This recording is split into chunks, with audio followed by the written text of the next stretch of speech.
Hey guys, I noticed something interesting. I'm recording this on July 27th. Tomorrow is July 28th, which according to the World Health Assembly, is World Hepatitis Day. And they are running it in commemoration of the birthday of a guy named Baruch Samuel Bloomberg. Not like Bloomberg, but with a U, Bloomberg. And he is the guy, and as many of you know, you probably heard a million times, I'm working on a book called uh, the Hep B Chronicles. And the good news is this is all I have left to do. One, two, three, four chapters. I might need to rewrite the intro, and then of course the proofreading, the copy editing, the indexing, and so on. But this thing, we're coming down the other side. This will be done. It might even the text might even be done by the end of this month, and it's fitting um, that this book is going to come into being close to, maybe not exactly on, but close to International Hepatitis Day. What is the World Health Assembly? Well, that's the group of people at the World Health Organization that vote on things like locking the world down for COVID. And of course, they want the power to do that ad infinitum into the future. Um, Speaking of public health dirt bags, Tony Fauci this Wednesday, a lot going on this week. We got the International Hepatitis Day, and it's tomorrow, and then Fauci's going to be in front of Rand Paul under oath. He's no longer a protected government agent, and Rand Paul will be leading the event. So my greatest hope, and he was given immunity, but he was not given immunity to lie to Congress, and that is a crime. And I don't know, I don't see many people going to jail for that, but this is the first time for everything. Um, so Baruch Bloomberg, uh, one of the things I found out in the course of writing this book, the reason they named World Hepatitis Day, or whatever it is after him, is that his brilliant discovery of the hepatitis B vaccine revolutionized blah, blah, blah. It looks like he was a fraud. At least that's my take on the story. And I will be including a chapter on that in the book, and it will be explosive. Not saying people don't get hepatitis, it's a real thing. It means, in Greek, irritation of the liver. Okay. And a lot of things can irritate the liver. Bad food, bad water, smoking over your lifetime, drinking, God knows, stress, exposure to toxins, um, especially if all that stuff's cumulative over a lifetime, which is why you'd see hepatitis among older people who've had difficult lives. You don't typically see it among wealthy people that are well fed and don't have substance abuse problems. And you don't see it in young people because the liver's pretty tough and it takes a long time to beat it up. Um, but in any event, Bloomberg um, looks like he fabricated some things in his research uh, about the hepatitis B vaccine, about the hepatitis B virus. Now, there's a difference between a disease and a virus. And there's certainly a big difference between saying that a disease comes into being and exists and that a particular virus causes it. And if that virus is not what they said it was, I mean, understand they're naming World Hepatitis Day.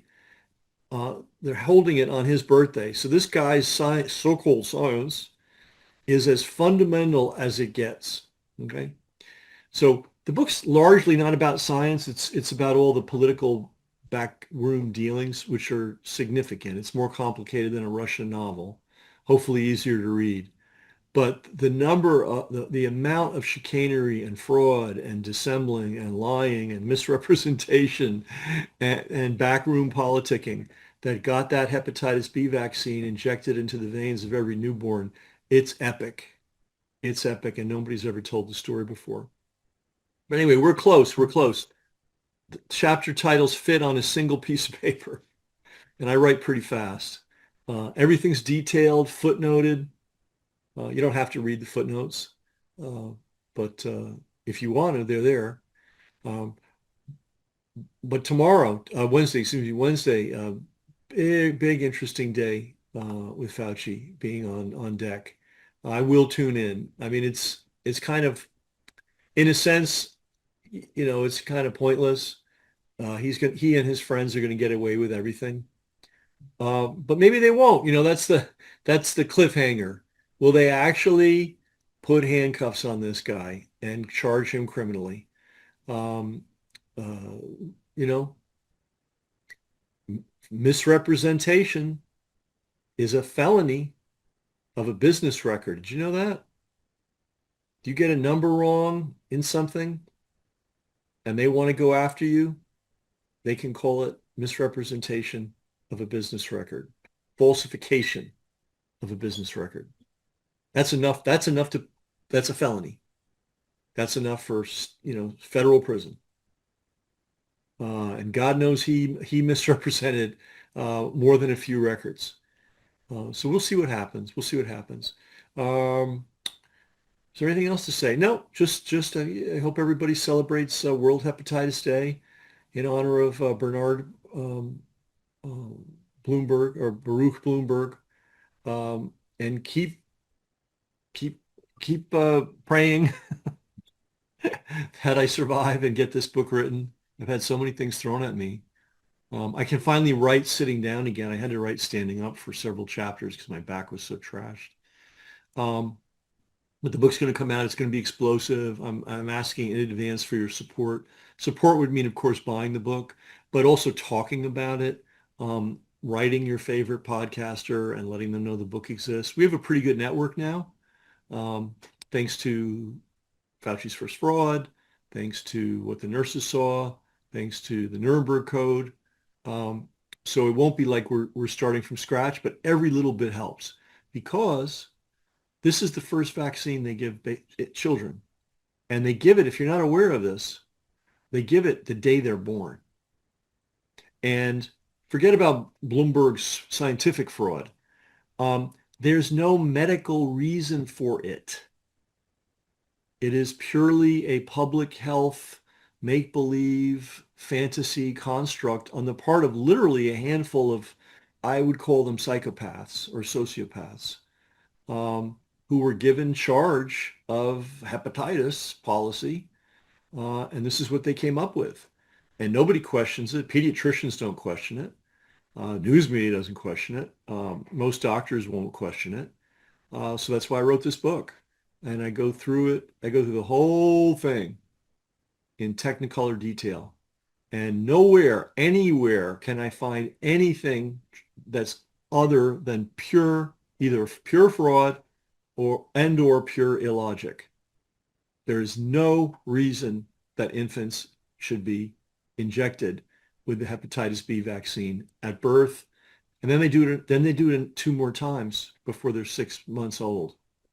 And one of the chapters that I just finished, it's known as far back as 1902. This is old science. And the guy that came up with it won the Nobel Prize for it. And nobody's ever questioned it. In all these years, over 120 years, nobody ever came back and said he was wrong. He said that injecting anything of any size that contains any protein into anybody, anytime, is likely to cause anaphylaxis. Now, what is that? It's your body immune system basically turning on itself and sickening and or killing you. And of course, there's a spectrum, right? There's death, and then there's a low-grade problem that persists for a day or for the rest of somebody's life, right? So this was figured out. In fact, the guy that figured it out, he's considered one of the founding fathers of immunology, of the science of immunology. All right, they can't say this is a fringe character. They can't say this is a guy that doesn't know what he's talking about. This is one of the foundations of the discipline of immunology. And what I talk about in my book, I'll give you a little preview. Guess what's in the hepatitis B vaccine? It's even on the label. Foreign proteins. I'm not talking about proteins from China. I'm just talking about proteins that are not part of your body. See, we can eat stuff. We chew it, right? We digest it. We break it apart, and then it goes into our bloodstream. Okay. When you put something directly, this is what this Nobel Prize winner figured out. Um, when you put something directly, a protein specifically, he even included yeast. And if you know the subtitle of the book, it's the story of a virus, a vaccine, and industrial sized vats of genetically modified baker's yeast. It's a long title, right? Um, Yeast is how they make this vaccine. And whenever you make anything, they try to squeeze everything out of the yeast. Um, but there's no manufacturing process on earth, even gold. Like if you want pure gold, you can't get it. You can get 99.9% gold. And I think in a laboratory, they can crank it up even higher, but you cannot get 100% pure gold. You can't get 100% pure anything unless it's in nature. Doesn't exist. Even gold is always mixed with other stuff. So when you manufacture something and you're using yeast in the manufacturing, you cannot get 100% of it out. In fact, the label itself, the warning label on the vaccine says contains no more. So you got this much is in the vial. It contains no more than 1% yeast. That means it could have 0.999% yeast. That's a lot of yeast because why? Because it's a foreign protein. And as the Nobel Prize winner determined, and nobody has ever questioned him, putting protein, foreign protein, including yeast, he even specified yeast in his research, into people's bloodstreams can cause anaphylaxis. Did you ever hear this before? I'm going to tell you something. We could stop 10,000 MDs on the street tomorrow. And if we find one that knows, and this is indisputable, like the guy won the Nobel Prize, we know what it was for, we know what he said, we know no one has ever challenged it, and we know the ingredient that's on the ingredient list is one of the things that he says cause anaphylaxis. Why am I the only person that knows this? Maybe I'm not. Maybe somebody else knows. But I guarantee your average run-of-the-mill MD is not going to know. And of course, your idiot newscaster and your idiot public health official and your idiot local politician and your idiot school superintendent, they're not going to know anything. But they're going to say, if that child of yours doesn't get this injection, no education for him or her.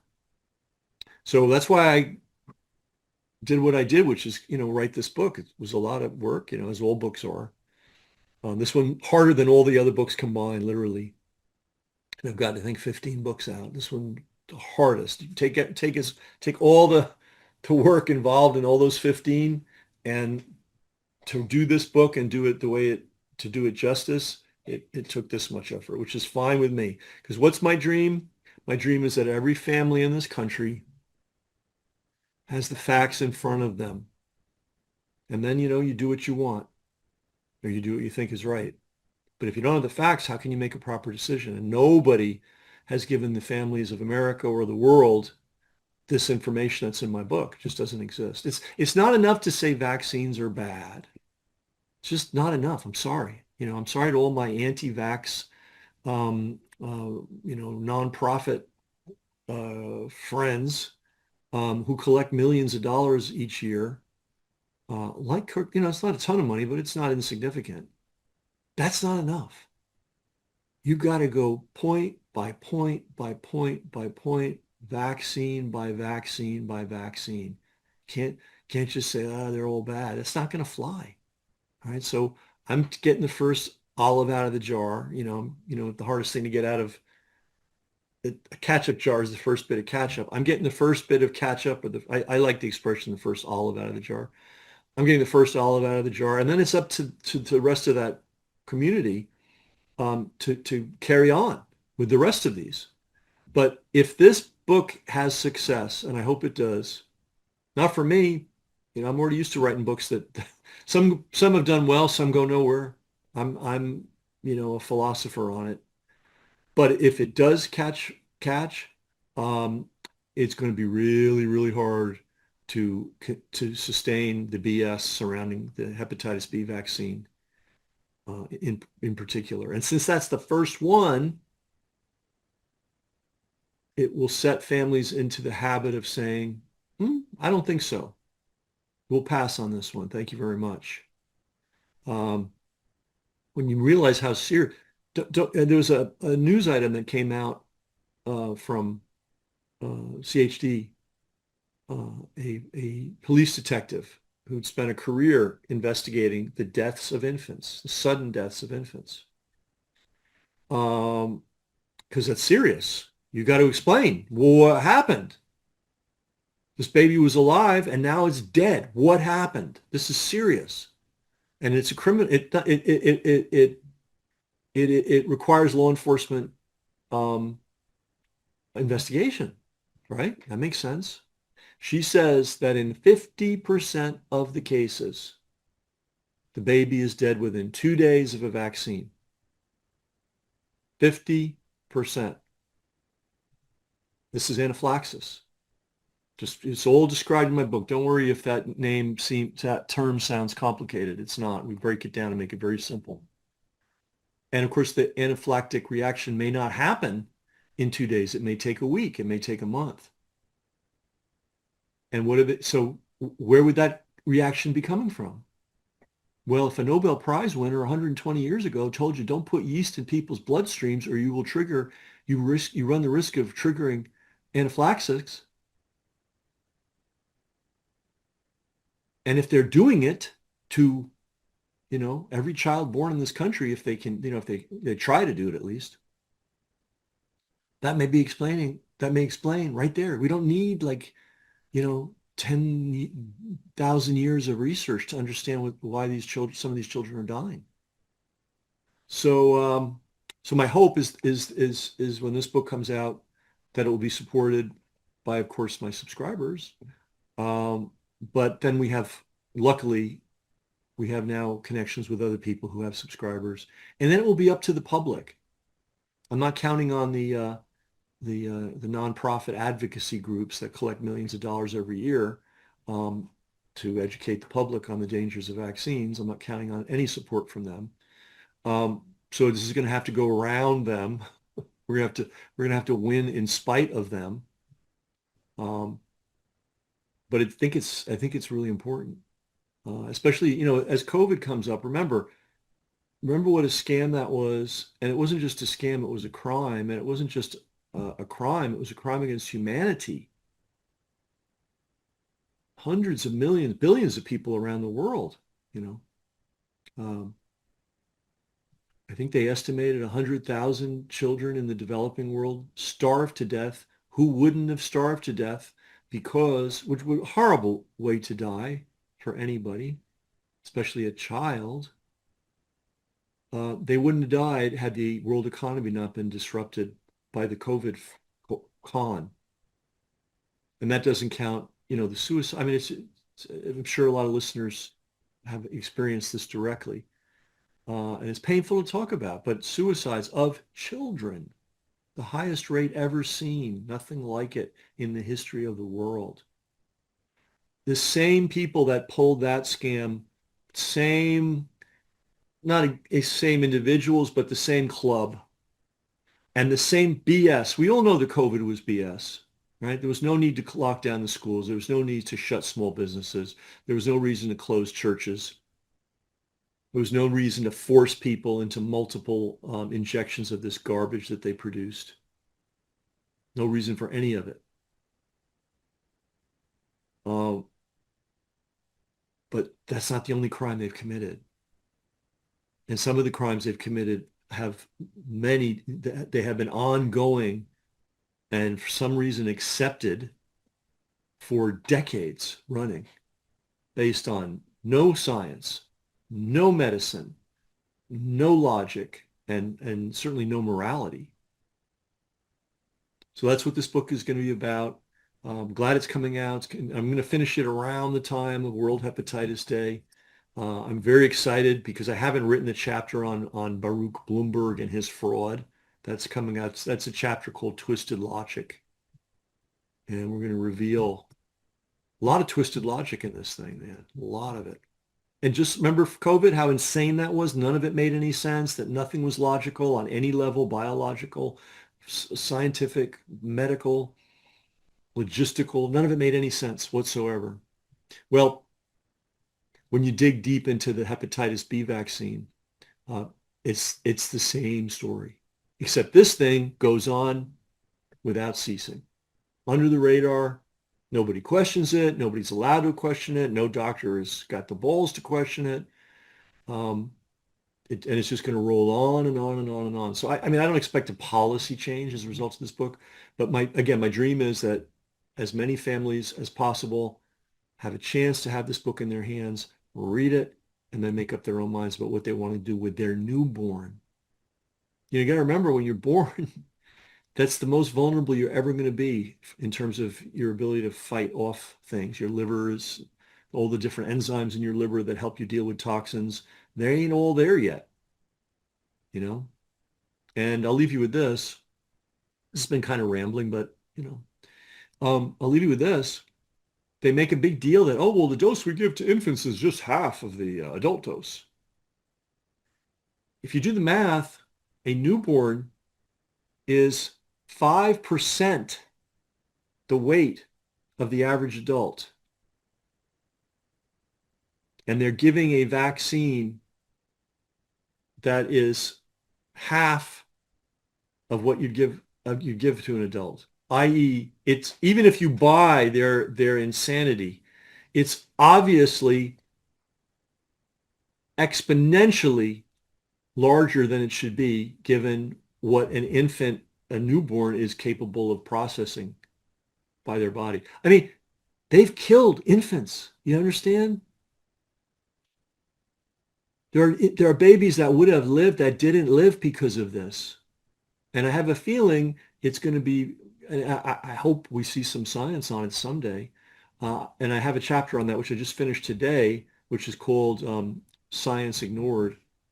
I have a feeling that if anybody looks into it, the explosion of autism is not going to be a mystery. It all starts with the hepatitis B vaccine. Even if the child does not get a strong reaction to it or the 3 doses, they have been weakened dramatically. Now, people have talked about that, but they've talked about it in general terms. In my book, I get into it deep.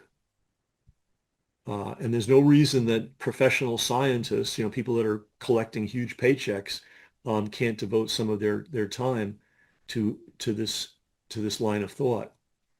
And again, I'm not digging up obscure stuff. I'm reading the label on what they put in the box with the vial. And I'm reading the history of immunology, and I'm reading the guy that won the Nobel Prize for discovering you can't put yeast in the bloodstream safely. Here's the thing he said, there's no amount that's safe. It's not like, well, we'll give the child half an adult dose and that'll be safe. No, there's nothing safe about introducing yeast into the bloodstream of anybody, let alone a newborn. So that's why I'm writing this book. That's why you haven't seen me um, much. It's coming out soon. And enjoy World Hepatitis Day, which is tomorrow, July 28th. Not sure when you get this video. And then I am going to tune in for Tony Fauci and Rand Paul. It's kind of like watching professional wrestling. Does it matter? But maybe there'll be a surprise, and maybe they'll charge him criminally with lying to Congress. It's a crime. It's a criminal act. He's done it numerous times. I don't know why he's not in handcuffs now, but we'll see. We'll see. Anyway. This is Brass Check, and thanks as always for those who support. I couldn't indulge myself in this research and do this research without your support. I just couldn't do it. The bank is not going to put money in my account because I'm working on a book that's important. You know, as I got to get it from somewhere. And if you're writing a book, believe me, you don't have the energy to go out and earn a living at the same time. So all's well, but it would be very anyone that's supporting what I'm doing. If you believe in it, support it because it's coming out of my hide personally, which is okay. All right, see you later.